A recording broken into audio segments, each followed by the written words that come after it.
Federalism isn't static. The balance of power between the states and Washington has shifted enormously over our history, generally toward federal authority, but with major swings back. And because the Constitution left that boundary deliberately vague, the Supreme Court has been the central referee.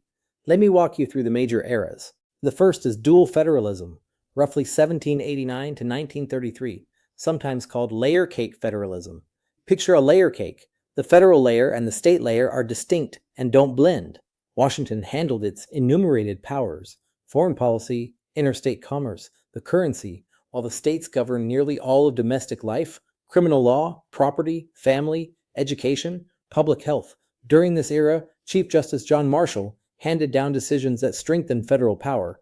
Marbury v. Madison in 1803 established judicial review. McCulloch v. Maryland in 1819 read the necessary and proper clause broadly to recognize implied powers and federal supremacy, and Gibbons v. Ogden in 1824 interpreted the Commerce Clause expansively.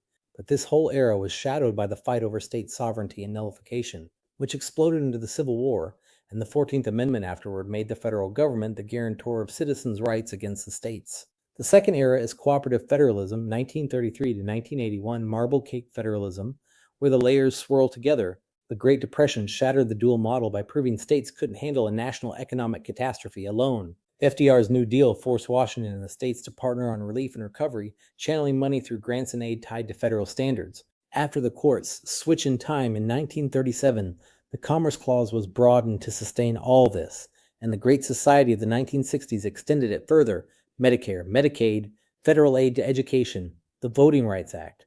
The third era is Reagan's New Federalism, 1981 to 2001, which tried to reverse the tide, converting restrictive categorical grants into flexible block grants and devolving authority back to the states. Its signature achievement was the 1996 welfare reform, turning AFDC into the TANF block grant. The court cooperated too, reviving the 10th Amendment and striking down federal laws in the United States v. Lopez and Morrison.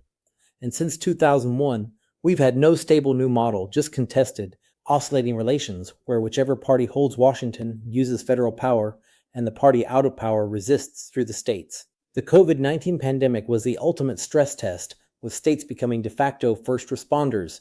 And as of 2026, after Dobbs returned abortion to the states, we have unprecedented red state, blue state divergence, 50 laboratories, or as critics say, 50 different countries.